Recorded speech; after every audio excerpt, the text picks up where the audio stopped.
नमस्कार। आज मैं लेकर आई हूँ विश्वंभरनाथ शर्मा कौशिक द्वारा रचित कहानी ताई। ये कहानी दिल को छू लेने वाली है। अंत तक जरूर सुनिएगा, उम्मीद है आपको पसंद आएगी। आइए शुरू करते हैं। ताऊ जी, हमें रेलगाड़ी ला दोगे? कहता हुआ एक 5 वर्षीय बालक बाबूराम जी दास की ओर दौड़ा। बाबू साहब ने दोनों बाहें फैलाकर कहा, हाँ बेटा, ला देंगे। उनके इतना कहते कहते बालक उनके निकट आ गया। उन्होंने बालक को गोद में उठा लिया और उसका मुख चूम कर बोले, क्या करेगा रेलगाड़ी? बालक बोला, उसमें बैठकर बली डूल जाएंगे, हम भी जाएंगे, चुन्नी को भी ले जाएंगे, बाबूजी को नहीं ले जाएंगे, हमें रेलगाड़ी नहीं ला देते। ताऊ जी, तुम ला दोगे तो तुम्हें ले जाएंगे। बाबू, और किसे ले जाएगा? बालक दम भर सोच कर बोला, पच, और किसी को नहीं ले जाएंगे। पास ही बाबू रामजी दास की अर्धांगिनी बैठी थी। बाबू साहब ने उनकी ओर इशारा करके कहा, और अपनी ताई को नहीं ले जाएगा? बालक कुछ देर अपनी ताई की ओर देखता रहा। ताई जी उस समय कुछ चिढ़ी हुई सी बैठी थी। बालक को उनके मुख का वह भाव अच्छा न लगा, अतः वह बोला, ताई को नहीं ले जाएंगे। ताई जी सुपारी काटती हुई बोली, अपने ताऊ जी को ही ले जा, मेरे ऊपर दया रख। ताई ने यह बात बड़ी रुखाई के साथ कही। बालक ताई के शुष्क व्यवहार को तुरंत ताड़ गया। बाबू साहब ने फिर पूछा, ताई को क्यों नहीं ले जाएगा? बालक, ताई हमें प्यार नहीं करती। बाबू, जो प्यार करे तो ले जाएगा? बालक को इसमें कुछ संदेह था। ताई के भाव देखकर उसे यह आशा नहीं थी कि वह प्यार करेगी। इससे बालक मौन रहा। बाबू साहब ने फिर पूछा, क्यों रे, बोलता नहीं? ताई प्यार करे तो रेल पर बिठा कर ले जाएगा? बालक ने ताऊ जी को प्रसन्न करने के लिए केवल सिर हिलाकर स्वीकार कर लिया, परंतु मुख से कुछ नहीं कहा। बाबू साहब उसे अपनी अर्धांगिनी के पास ले जाकर उनसे बोले, लो, इसे प्यार कर लो तो तुम्हें ले जाएगा। परंतु बच्चे की ताई श्रीमती रामेश्वरी को पति की यह चुगलबाजी अच्छी न लगी। वह तुनक कर बोली, तुम ही रेल पर बैठकर जाओ, मुझे नहीं जाना है। बाबू साहब ने रामेश्वरी की बात पर ध्यान नहीं दिया। बच्चे को उनकी गोद में बैठाने की चेष्टा करते हुए बोले, प्यार नहीं करोगी तो फिर रेल में नहीं बिठावेगा? क्यों रे मनोहर? मनोहर ने ताऊ की बात उत्तर नहीं दिया। उधर ताई ने मनोहर को अपनी गोद से ढकेल दिया। मनोहर नीचे गिर पड़ा। शरीर में तो चोट नहीं लगी, पर हृदय में चोट लगी। बालक रो पड़ा। बाबू साहब ने बालक को गोद में उठा लिया, चुमकार पुचकार कर चुप किया और तत्पश्चात उसे कुछ पैसा तथा रेलगाड़ी ला देने का वचन देकर छोड़ दिया। बालक मनोहर भयपूर्ण दृष्टि से अपनी ताई की ओर ताकता हुआ उस स्थान से चला गया। मनोहर के चले जाने पर बाबू रामजी दास रामेश्वरी से बोले, तुम्हारा यह कैसा व्यवहार है? बच्चे को ढकेल दिया, जो उसे चोट लग जाती तो? रामेश्वरी मुंह मटका कर बोली, लग जाती तो अच्छा होता, क्यों मेरी खोपड़ी पर लादे देते थे? आप ही मेरे ऊपर डालते थे और आप ही अब ऐसी बातें करते हैं। बाबू साहब कूड़ कर बोले, इसी को खोपड़ी पर लादना कहते हैं? रामेश्वर, और नहीं किसे कहते हैं? तुम्हें तो अपने आगे और किसी का दुख सुख सूझता ही नहीं। न जाने कब किसका जी कैसा होता है। तुम्हें उन बातों की कोई परवाह ही नहीं है। अपनी चूहल से काम है। बाबू, बच्चों की प्यारी प्यारी बातें सुनकर तो चाहे जैसा जी हो प्रसन्न हो जाता है, मगर तुम्हारा हृदय न जाने किस धातु का बना हुआ है। रामेश्वरी, तुम्हारा हो जाता होगा और होने को होता है, मगर वैसा बच्चा भी तो हो, पराये धन से भी कहीं घर भरता है। बाबू साहब कुछ देर चुप रहकर बोले, यदि अपना सगा भतीजा भी पराया धन कहा जा सकता है, तो फिर मैं नहीं समझता कि अपना धन किसे कहेंगे। रामेश्वरी कुछ उत्तेजित होकर बोली, बातें बनाना बहुत आसान है। तुम्हारा भतीजा है, तुम चाहे जो समझो, पर मुझे यह बातें अच्छी नहीं लगती। हमारे भाग ही फूटे हैं, नहीं तो यह दिन काहे को देखने पड़ते। तुम्हारा चलन तो दुनिया से निराला है। आदमी संतान के लिए न जाने क्या क्या करते हैं, पूजा पाठ करते हैं, व्रत रखते हैं, पर तुम्हें इन बातों से क्या काम? रात दिन भाई भतीजों में मगन रहते हो। बाबू साहब के मुख पर घृणा का भाव झलक आया। उन्होंने कहा, पूजा पाठ व्रत सब ढकोसला है। जो वस्तु भाग्य में नहीं, वह पूजा पाठ से कभी प्राप्त नहीं हो सकती। मेरा तो यह अटल विश्वास है। श्रीमती जी कुछ रुआसे स्वर में बोली, इसी विश्वास ने सब चौपट कर रखा है। ऐसे ही विश्वास पर सब बैठ जाए तो काम कैसे चले? सब विश्वास पर ही ना बैठे रहे, आदमी काहे को किसी बात के लिए चेष्टा करे। बाबू साहब ने सोचा कि मूर्ख स्त्री के मुंह लगना ठीक नहीं, अतएव वह स्त्री की बात का कुछ उत्तर न देकर वहां से टल गए। बाबू रामजी दास धनी आदमी है, कपड़े की आढ़त का काम करते हैं, लेन देन भी है। इनसे एक छोटा भाई है, उनका नाम है कृष्णदास। दोनों भाइयों का परिवार एक में ही है। बाबू रामजी दास की आयु 35 के लगभग है और छोटे भाई कृष्णदास की आयु 21 के लगभग। रामजी दास निसंतान है। कृष्णदास के 2 संतानें हैं, एक पुत्र, वही पुत्र जिससे पाठक परिचित हो चुके हैं, और एक कन्या है। कन्या की वय 2 वर्ष के लगभग है। रामदास जी अपने छोटे भाई और उनकी संतान पर बड़ा स्नेह रखते हैं, ऐसा स्नेह कि उसके प्रभाव से उन्हें अपनी संतानहीनता कभी खटकती ही नहीं। छोटे भाई की संतान को अपनी संतान समझते हैं। दोनों बच्चे भी रामदास से इतने हिले हैं कि उन्हें अपने पिता से भी अधिक समझते हैं। परंतु रामदास की पत्नी रामेश्वरी को अपनी संतानहीनता का बड़ा दुख है। वह दिन रात संतान ही की सोच में घुली रहती है। छोटे भाई की संतान पर पति का प्रेम उनकी आंखों में कांटे की तरह खटकता है। रात के भोजन इत्यादि से निवृत्त होकर रामजी दास शैया पर लेटे शीतल और मंद वायु का आनंद ले रहे हैं। पास ही दूसरी शैया पर रामेश्वरी हथेली पर सिर रखे किसी चिंता में डूबी हुई थी। दोनों बच्चे अभी बाबू साहब के पास से उठकर अपनी माँ के पास गए थे। बाबू साहब ने अपनी स्त्री की ओर करवट लेकर कहा, आज तुमने मनोहर को बुरी तरह ढकेला था कि मुझे अब तक उसका दुख है। कभी कभी तो तुम्हारा व्यवहार अमानुषिक हो उठता है। रामेश्वरी बोली, तुम्ही ने मुझे ऐसा बना रखा है। उस दिन उस पंडित ने कहा कि हम दोनों के जन्म पत्र में संतान का योग है और उपाय करने से संतान हो सकती है। उसने उपाय भी बताए थे, पर तुमने उनमें से एक भी उपाय करके ना देखा। बस तुम तो इन्हीं दोनों में मग्न हो। तुम्हारी इस बात से रात दिन मेरा कलेजा सुलगता रहता है। आदमी उपाय तो करके देखता है, फिर होना ना होना भगवान के अधीन है। बाबू साहब हंसकर बोले, तुम्हारे जैसी सीधी स्त्री भी क्या कहूँ। तुम इन ज्योतिषियों की बात पर विश्वास करती हो जो दुनिया भर के झूठे और धूर्त हैं। झूठ बोलने ही की रोटियां खाते हैं। रामेश्वरी तुनक कर बोली, तुम्हें तो सारा संसार झूठा ही दिखाई पड़ता है। ये पोथी पुराण भी सब झूठे हैं। पंडित कुछ अपनी तरफ से बनाकर तो कहते नहीं है। शास्त्र में जो लिखा है वही वे भी कहते हैं। वह झूठा है तो वे भी झूठे हैं। अंग्रेजी क्या पढ़ी, अपने आगे किसी को गिनती ही नहीं। जो बातें बाप दादे के ज़माने से चली आई है उन्हें भी झूठा बताते हैं। बाबू साहब, तुम बात तो समझते नहीं, अपनी ही ओटे जाती हो। मैं यह नहीं कह सकता कि ज्योतिष शास्त्र झूठा है। संभव है वह सच्चा हो, परंतु ज्योतिषियों में अधिकांश झूठे होते हैं। उन्हें ज्योतिष का पूर्ण ज्ञान तो होता नहीं। 2-1 छोटी मोटी पुस्तकें पढ़कर ज्योतिषी बन बैठते हैं और लोगों को ठगते फिरते हैं। ऐसी दशा में उनकी बात पर कैसे विश्वास किया जा सकता है। रामेश्वरी, सब झूठे ही है। तुम ही एक बड़े सच्चे हो। अच्छा, एक बात पूछती हूँ, भला तुम्हारे जी में संतान की मुख देखने की इच्छा क्या कभी नहीं होती। इस बार रामेश्वरी ने बाबू साहब के हृदय का कोमल स्थान पकड़ा। वह कुछ देर चुप रहे, तत्पश्चात एक लंबी सांस लेकर बोले, भला ऐसा कौन मनुष्य होगा जिसके हृदय में संतान का मुख देखने की इच्छा ना हो। परंतु क्या किया जाए, जब नहीं है और ना होने की कोई आशा ही है, तब उसके लिए व्यर्थ चिंता करने से क्या लाभ।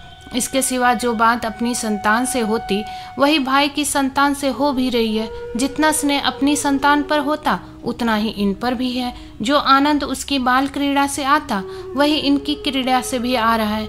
फिर नहीं समझता कि चिंता क्यों की जाए। रामेश्वरी कूड़कर बोली, तुम्हारी समझ को मैं क्या कहूँ, इसी से तो रात दिन जला करती हूँ। भला तो यह बताओ कि तुम्हारे पीछे क्या इन्हीं से तुम्हारा नाम चलेगा। बाबू साहब हंसकर बोले, अरे तुम भी कहाँ की क्षुद्र बातें लाई। नाम संतान से नहीं चलता, नाम अपनी सुकृति से चलता है। तुलसीदास को देश का बच्चा बच्चा जानता है। सूरदास को मरे कितने दिन हो चुके हैं। इसी प्रकार जितने महात्मा हो गए हैं उन सब का नाम क्या उनकी संतान की बदौलत चल रहा है। सच पूछो तो संतान से जितनी नाम चलने की आशा रहती है उतनी ही नाम डूब जाने की संभावना रहती है। परंतु सुकृति एक ऐसी वस्तु है जिसमें नाम बढ़ने के सिवा घटने की आशंका रहती ही नहीं। हमारे शहर में राय गिरधारी लाल कितने नामी थे, उनके संतान कहाँ है, पर उनकी धर्मशाला और अनाथालय से उनका नाम अब तक चला आ रहा है। अभी न जाने कितने दिनों तक चला जाएगा। रामेश्वरी, शास्त्र में लिखा है जिसके पुत्र नहीं होता उनकी मुक्ति नहीं होती। बाबू, मुक्ति पर मुझे विश्वास नहीं। मुक्ति है किस चिड़िया का नाम? यदि मुक्ति होना भी मान लिया जाए, वो यह कैसे माना जा सकता है कि सब पुत्र वालों की मुक्ति हो ही जाती है? मुक्ति का भी क्या सहज उपाय है? ये कितने पुत्र वाले हैं, सभी को तो मुक्ति हो ही जाती होगी। रामेश्वरी निरुत्तर होकर बोले, अब तुमसे कौन बकवास करे, तुम तो अपने सामने किसी को मानते ही नहीं। मनुष्य का हृदय बड़ा ममत्व प्रेमी है। कैसी ही उपयोगी और कितनी ही सुंदर वस्तु क्यों न हो, जब तक मनुष्य उसको पराई समझता है तब तक उससे प्रेम नहीं करता। किंतु भद्दी से भद्दी और बिल्कुल काम में न आने वाली वस्तु को यदि मनुष्य अपनी समझता है तो उससे प्रेम करता है। पराई वस्तु कितनी ही मूल्यवान क्यों ना हो, कितनी ही उपयोगी क्यों ना हो, कितनी ही सुंदर क्यों ना हो, उसके नष्ट होने पर मनुष्य कुछ भी दुख का अनुभव नहीं करता, इसलिए कि वह वस्तु उसकी नहीं, पराई है।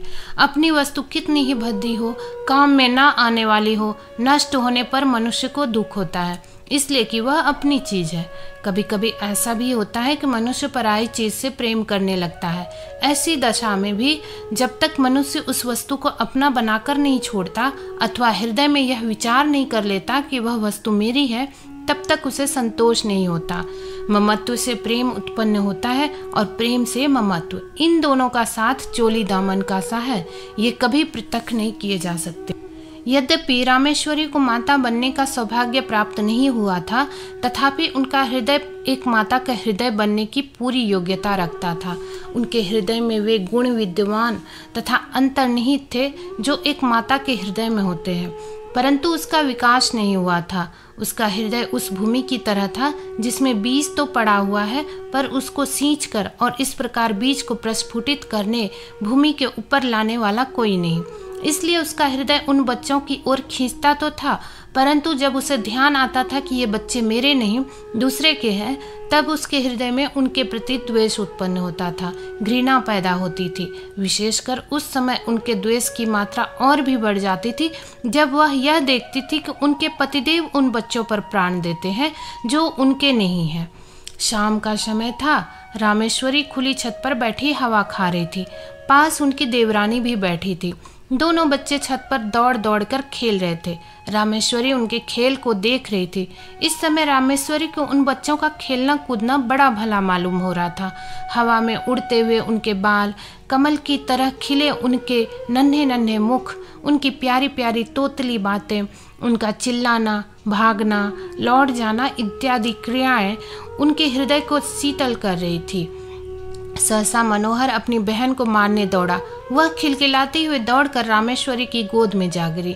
उसके पीछे पीछे मनोहर भी दौड़ता हुआ आया और वह भी उन्हीं की गोद में जा गिरा। रामेश्वरी उसमें सारा द्वेष भूल गए। उन्होंने दोनों बच्चों को उसी प्रकार हृदय से लगा लिया जिस प्रकार वह मनुष्य लगाता है जो कि बच्चों के लिए तरस रहा हो। उन्होंने बड़ी सतृष्णता से दोनों को प्यार किया। उस समय यदि कोई अपरिचित मनुष्य उन्हें देखता तो उसे यह विश्वास होता कि रामेश्वरी उन बच्चों की माता है। दोनों बच्चे बड़ी देर तक उनकी गोद में खेलते रहे। सहसा उसी समय किसी के आने की आहट पाकर बच्चों की माता वहां से उठकर चली गई। मनोहर, ले रेलगाड़ी, कहते हुए बाबू रामजी दास छत पर आए। उनका स्वर सुनते ही दोनों बच्चे रामेश्वरी की गोद से तड़प कर निकल भागे। रामजी दास ने पहले दोनों को खूब प्यार किया, फिर बैठकर रेलगाड़ी दिखाने लगे। इधर रामेश्वरी की नींद टूटी। पति को बच्चों में मग्न होते देखकर उसकी भौवें तन गई। बच्चों के प्रति हृदय में फिर वही घृणा और द्वेष भाव जाग उठा। बच्चों को रेलगाड़ी देकर बाबू साहब रामेश्वरी के पास आए और मुस्कुरा कर बोले, आज तो तुम बच्चों को बड़ा प्यार कर रही थी। इससे मालूम होता है कि तुम्हारे हृदय में भी उनके प्रति कुछ प्रेम अवश्य है। रामेश्वरी को पति की यह बात बहुत बुरी लगी। उसे अपनी कमजोरी पर बड़ा दुख हुआ। केवल दुख ही नहीं, अपने ऊपर क्रोध भी आया। वह दुख और क्रोध पति के उक्त वाक्य से और भी बढ़ गया। उसकी कमजोरी पति पर प्रकट हो गई। यह बात उसके लिए असह्य होती। रामजी दास बोले, इसलिए मैं कहता हूँ कि अपनी संतान के लिए सोच करना वृथा है। यदि तुम इनसे प्रेम करने लगो तो तुम्हें ये ही अपनी संतान प्रतीत होने लगेंगे। मुझे इस बात से प्रसन्नता है कि तुम इससे स्नेह करना सीख रही हो। यह बात बाबू साहब ने नितांत हृदय से कही थी, परंतु रामेश्वरी को इसमें व्यंग की तीक्ष्ण गंध मालूम हुई। उन्होंने कूढ़कर मन में कहा, इन्हें मौत भी नहीं आती, मर जाए पाप कटे।